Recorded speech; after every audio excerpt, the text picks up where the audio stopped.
that's Tony Rice's break on Your Love is Like a Flower from Bluegrass Album Band Volume 2. And they're at like 260-ish, a little bit over that. That kind of seems to be like a really comfortable range for them, at least on these projects for some of these more like grassier style songs. And it's almost more difficult to follow him on this break at 260 beats a minute versus, you know, like Molly and Tim Brooks where they were, you know, kicking it up towards 280. So we're going to slow it down to about 70% and play all the way through it and then kind of take a look at what he's doing here. I'm capoed on the 4th fret, and so a lot of times I'll be talking out of capo terms as opposed to like in the key of B, that's where they're at. I might talk about G chords, C chords, and D chords just in capo terms too. So here's 70%, Your Love is Like a Flower. Your love is 70% like a flower. Tell me that's the way of your love.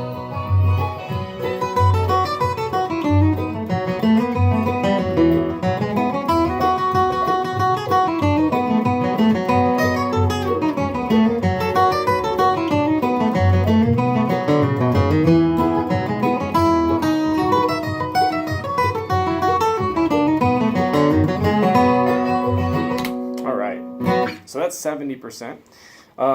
Okay, so in solos past, we've looked at, you know, how he approaches handling changing chords and hanging on to the melody and how he starts his phrases and sets them up. And this solo is completely different than everything he's done before. For instance, so we'll just start on the opening phrase. We talked about before how he likes to start his phrases on the and of 1. The measure before his solo is actually supposed to start, he leads into it starting on the and of 1 of the previous measure.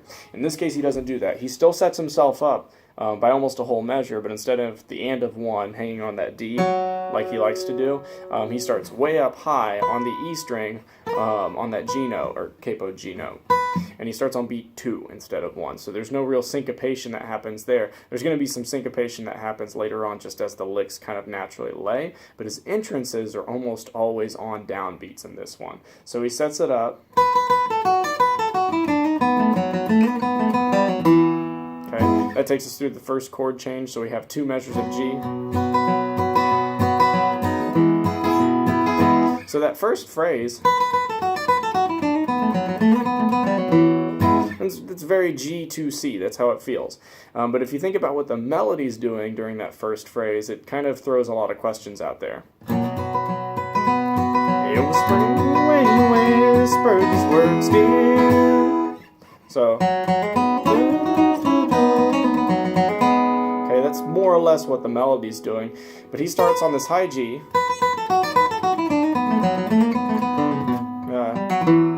Throws in a lot of blues notes, a lot of chromatic notes, stuff like that.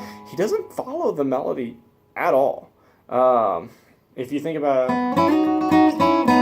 so like the first like opening line, he does go back to that G. Okay, but it takes him a lot longer to get there, and then he doesn't hang on to it very long. Then when we go to the C chord, the melody's going, you know, and instead he arrives on the C by this lower chromatic note on E flat and lands on C that way.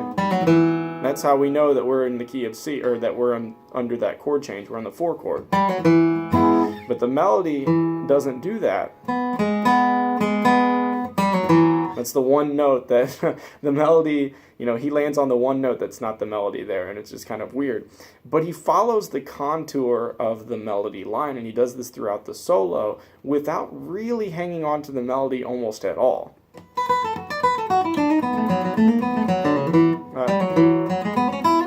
And then he goes right on to the next chord change. So that in and of itself is really weird.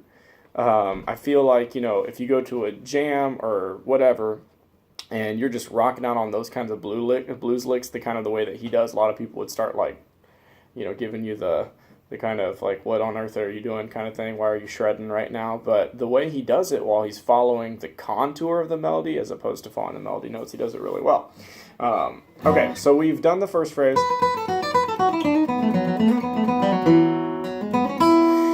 Then he starts setting up the G chord an entire measure early. Well, almost an entire measure early.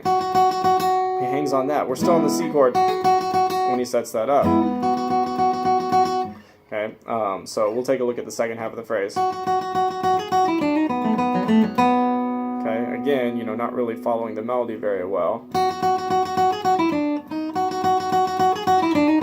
You know, that's a lick that he uses a lot. We hang on to the D chord by this weird kind of descending chromatic-y kind of bluesy lick. And that's how he gets us around the horn to the next half of the phrase, or the next half of the solo. So here's that lick again.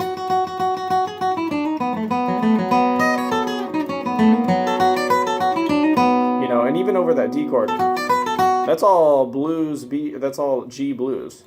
Now we're back in G again, but he kind of, again, he's starting to anticipate again like we've seen before in solos before. So that's almost the same thing that he did at the very beginning. You know, the very beginning.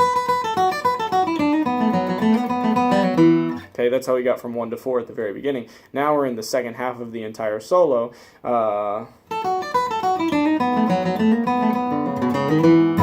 You know, he changes a couple of things, but, you know, we still start high in that kind of G pentatonic-y blues thing. That F to F sharp G kind of thing keeps coming back, and then he does that kind of chromatic, and then lands on the 1 of the 4 chord. You know, he does that again. It's a little different as opposed to that. It's okay, just slightly different, but it's the same basic idea.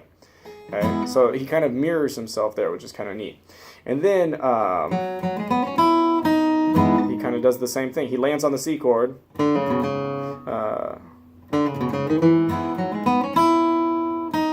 And then the very last phrase. You know, he kind of follows those shapes up, this is kind of neat.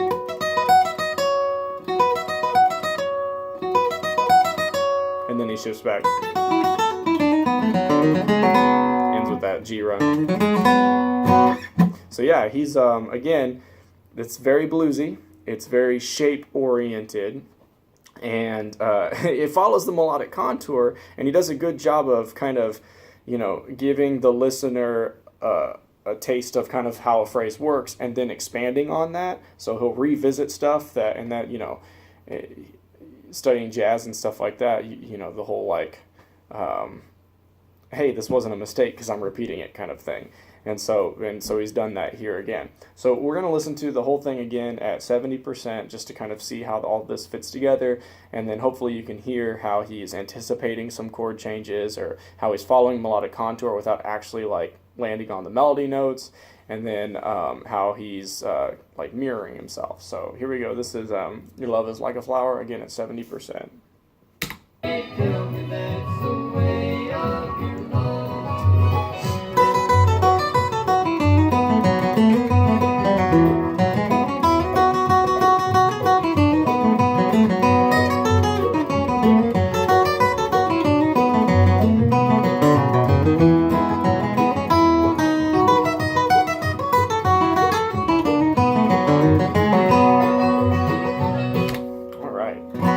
So that's it. I'm going to put my transcription notes in the description of this video.